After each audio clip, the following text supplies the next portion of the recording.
Mbak Emi, maaf ya kalau saya telat. Mbak Titin, nggak apa-apa.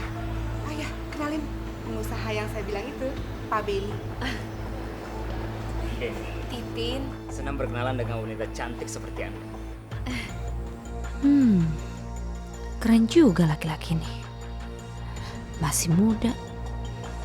Kalau beneran dia kaya, aku harus bisa jadi istrinya. Pak Beni, Mbak Titin, biar ngobrolnya bisa lebih enak, saya tinggal dulu ya. Iya. Oke Mbak, terima kasih sudah mengenalkan wanita secantik ini. Sama-sama Pak Beni. Oke, saya tinggal dulu ya.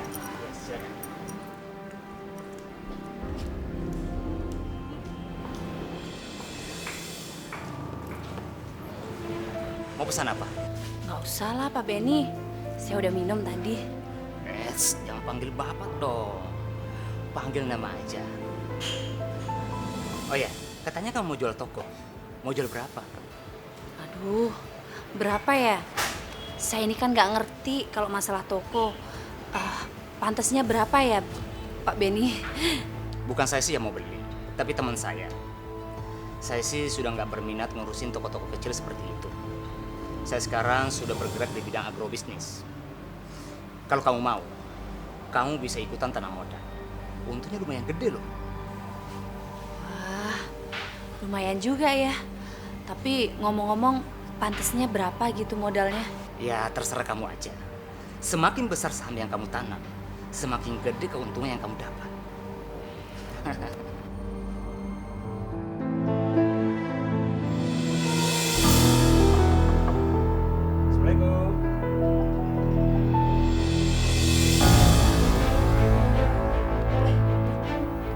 Beni, kok nggak bawa mobil? Bang mobil saya bocor, jadi saya masukin bengkel. Terus saya kemari naik taksi. Karena saya sudah terlanjur janji sama kamu. Jadi nggak enak lah saya batalin gara-gara abang mobil bocor. Ya enggak? Ya udah, silakan masuk. Sertifikat toko yang mau saya jual udah saya siapkan. Silakan. Ini sertifikat toko yang mau saya jual. Dan ini uang buat modal agrobisnis saya. Semuanya 200 juta. Waduh, kalau cuma segini tanggung banget.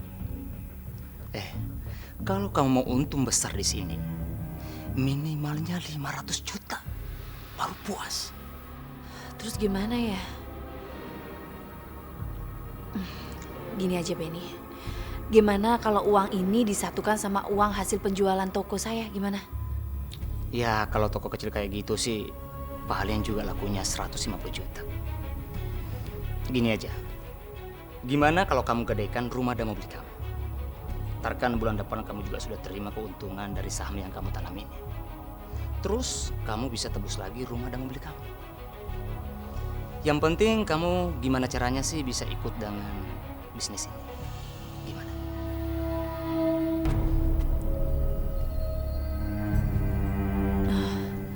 Oke deh kalau gitu, semuanya saya serahkan sama Benny.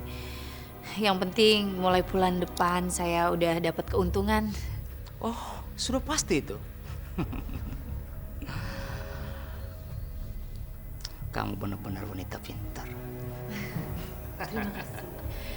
Ya udah kalau gitu saya ambil sertifikat rumah sama BPKB mobil. Oh, silakan. Ya.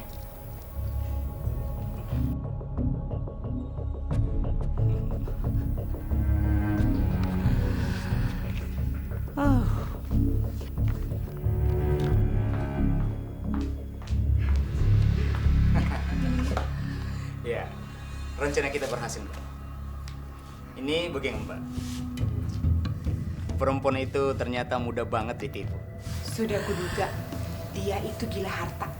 Diiming-iming duit yang banyak aja, pasti dia kelepak-kelepak. Langsung dia masuk perangkap.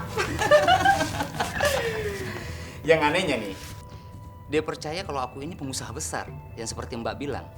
Aku jalan pun ke rumahnya, dia percaya. Aku bilang, mobil aku masuk bengkel. Yang penting, sementara waktu, kamu harus menghilang dari dia. Biar dia nggak bisa nemuin kamu. Aku yakin, bulan depan pasti dia datang ke sini buat cari kamu. Iya, iya. Baik kalau begitu, Mbak.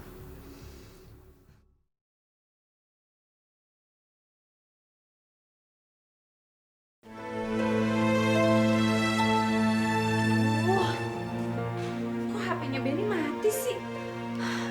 Udah 1 bulan ini Benny nggak ada kabarnya lagi. Mana aku nggak tahu alamat kantornya.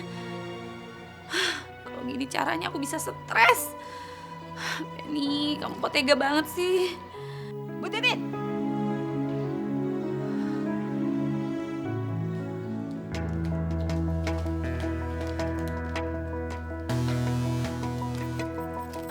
Bu, balikin kunci mobil saya. Itu kunci mobil saya, Bu. Sini, Bu.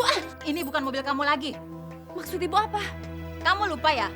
1 bulan yang lalu, kamu menyuruh orang bernama Benny untuk menggadaikan rumah dan mobil. Saya masih punya nih sertifikat sama BPKB atas nama mobil kamu. Iya sih, Bu. Tapi kan sampai saat ini saya tidak terima uangnya, Bu. Ah, saya nggak mau tahu. Nih, lihat. Di surat perjanjian ini, kalau dalam 1 bulan uang saya tidak dikembalikan, rumah dan mobil ini menjadi milik saya. Sekarang, tinggalkan juga rumah ini sekarang juga.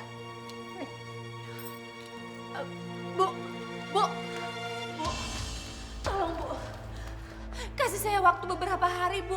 Saya bakalan balikin uang Ibu kalau saya udah ketemu Benny. Nggak bisa. Sekarang juga mobil dan rumah ini saya ambil. Silakan ibu pergi dari rumah ini sebelum anak-anak buah saya mengeluarkan semua barang-barang ibu. Jangan Bu, ini mobil saya, rumah saya Bu. Tolong Bu, jangan Bu. Minggir! Aduh, Ibu, tunggu Bu. Bu, tunggu Bu. Bu, apa sih? Bu, tolong Bu, kasih waktu saya Bu. Tinggal di sini 1 atau 2 hari Bu. Saya bakalan balikin uang Ibu. Nggak bisa. Nggak bisa. Nggak bisa.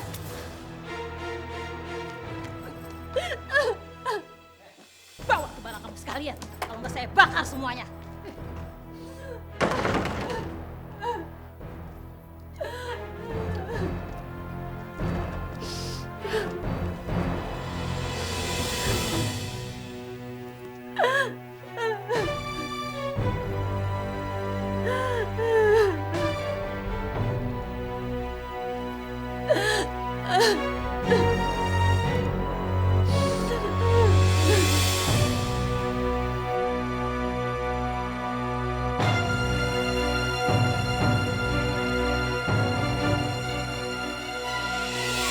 Mbak Emi. Mbak Emi.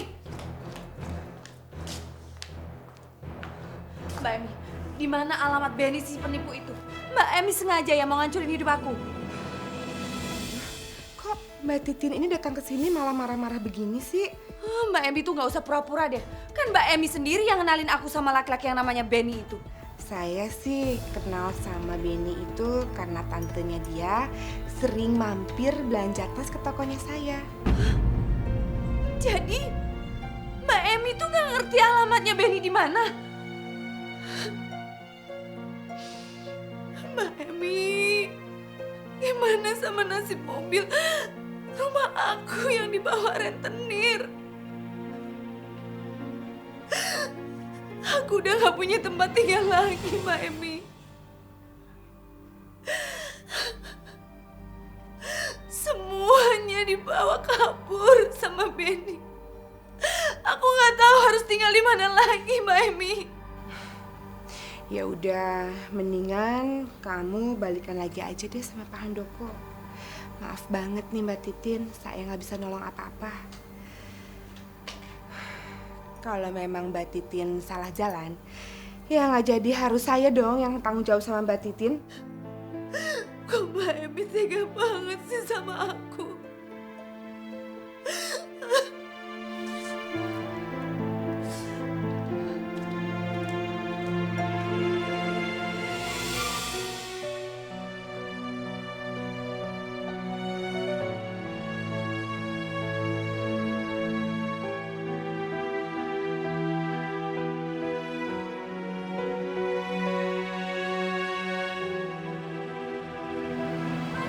Mas Handoko!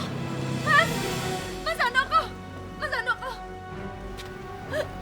Mas, Mau apa lagi kamu? izinkan aku tinggal di rumah Mas Handoko. Semua hartaku habis dibawa kabur orang, Mas. Kok bisa? Iya, Mas. Ada orang menawarkan bisnis saham. Nggak taunya bisnis itu bohong, Mas. Semua perhiasanku udah aku jual, Mas. Surat mobil sama surat rumah udah aku gadein, Mas. Uangnya nggak tahu kemana. Orangnya kabur, Mas. Itu resiko kamu. Aku tidak mau tahu lagi urusan kamu. Aku capek ngurusin kamu. Aku sudah serahkan sebagian hartaku untuk kamu. Sekarang kamu cari laki-laki lain yang bisa kamu manfaatkan. Aku capek ngurusin kamu. Mas, Mas Handoko, kasihani aku lah, Mas. Mas, Mas, Mas Handoko, Mas.